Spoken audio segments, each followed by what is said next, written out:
Cyber അധിക്ഷേപത്തിൽ പരാതി നൽകി തിരൂരിലെ LDF സ്ഥാനാർത്ഥി വി അബ്ദുറഹ്മാൻ. താനൂർ ബോട്ടപകടത്തിന്റെ പേരിൽ തനിക്കെതിരെ സൈബർ അധിക്ഷേപം നടക്കുന്നു. മുസ്ലിം ലീഗിന്റെ സംസ്ഥാന അധ്യക്ഷൻ പോലും ആ നുണകൾക്ക് കൂട്ടുനിന്നുവെന്നും വി അബ്ദുറഹ്മാൻ 24-നോട് പറഞ്ഞു. മതത്തിൻ്റെ പേരിൽ ഏറ്റവും കൂടുതൽ കളവുകൾ പ്രചരിപ്പിച്ച കേരളത്തിലെ ഒരു മണ്ഡലമായിട്ടാണ് ഇന്ന് തിരൂർ മാറിയിട്ടുള്ളത്. എല്ലാ കോർണറുകളും തെറ്റായിട്ടുള്ള തെറ്റിദ്ധാരണ പരത്തുന്ന വാർത്തകൾ, പച്ചക്കളവ് പറയുക. ഒരു മുസ്ലിം മതവിശ്വാസി എന്നുള്ളത് കളവ് പറയാൻ പാടില്ല. പക്ഷേ ഇവിടെ എനിക്ക് തോന്നുന്നു വരെ സംസ്ഥാന പ്രസിഡന്റ് അടക്കം അതിന് കൂട്ടുനിൽക്കുന്നു എന്നാണ്. ഇങ്ങനെയല്ല രാഷ്ട്രീയം പറയേണ്ടതും രാഷ്ട്രീയം പ്രവർത്തിക്കുന്നു. തിരൂരിൽ എന്താ സ്ഥിതി? ജനങ്ങളോട് പറയാനൊന്നുമില്ല.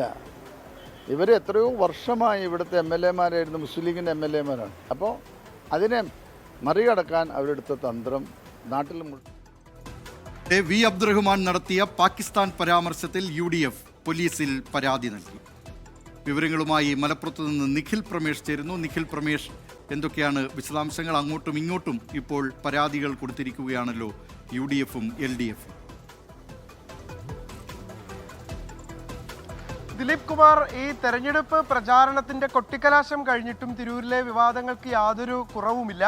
ശക്തിയേറിയ പോരാട്ടം നടക്കുന്ന ഒരു മണ്ഡലം തന്നെയാണ് തിരൂർ എന്നുള്ളതുകൊണ്ട് തന്നെ ആ തരത്തിലുള്ളൊരു ശ്രദ്ധ കൂടി ഈ മണ്ഡലത്തിന് കൈവരുന്നുണ്ട്. ഇപ്പോൾ വി അബ്ദുറഹ്മാൻ പറയുന്നത് ഒരു പക്ഷേ സംസ്ഥാനത്ത് തന്നെ ഏറ്റവും കൂടുതൽ നുണപ്രചരണം നടത്തിയ ഒരു മണ്ഡലമാണ് ഈ തിരൂര് എന്നുള്ളതാണ്. മുസ്ലിം ലീഗ് വലിയ രീതിയിലുള്ള നുണപ്രചരണം ഈ മണ്ഡലത്തിൽ നടത്തി, തനിക്കെതിരെ വ്യക്തി അധിക്ഷേപം അടക്കമുള്ള കാര്യങ്ങൾ നടത്തി എന്നുള്ള വിമർശനവും പരാതിയുമാണ് അദ്ദേഹം ഉന്നയിക്കുന്നത്. ഇത് സംബന്ധിച്ച് തെരഞ്ഞെടുപ്പ് കമ്മീഷന് തന്നെ ഒരു പരാതി അദ്ദേഹം നൽകിയിട്ടുമുണ്ട്.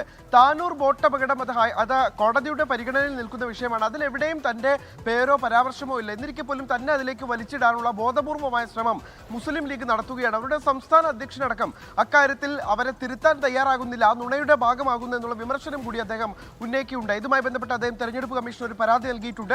അതോടൊപ്പം തന്നെ കഴിഞ്ഞ ദിവസം ഉണ്ടായ വി അബ്ദുറഹ്മാന്റെ പാകിസ്ഥാൻ പരാമർശത്തിൽ ഇപ്പോൾ UDF-ഉം പരാതി നൽകിയിട്ടുണ്ട്. കൽപ്പകഞ്ചേരി പോലീസിലാണ് ഇതുമായി ബന്ധപ്പെട്ട് UDF പരാതി നൽകിയിട്ടുള്ളത്, യൂത്ത് ലീഗ് പരാതി നൽകിയിട്ടുള്ളത്.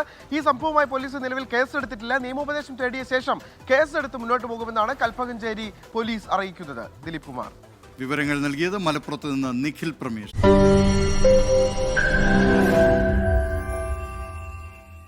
ലോകത്തെവിടെയായാലും ഏത് സമയത്തും 24 വാർത്തകളും ഓഗ്മെന്റഡ് റിയാലിറ്റി പാക്കേജുകളും എക്സ്പ്ലെയിനറുകളും വിശദമായി കാണാൻ ഞങ്ങളുടെ YouTube ചാനൽ നിങ്ങൾക്ക് സബ്സ്ക്രൈബ് ചെയ്യാം.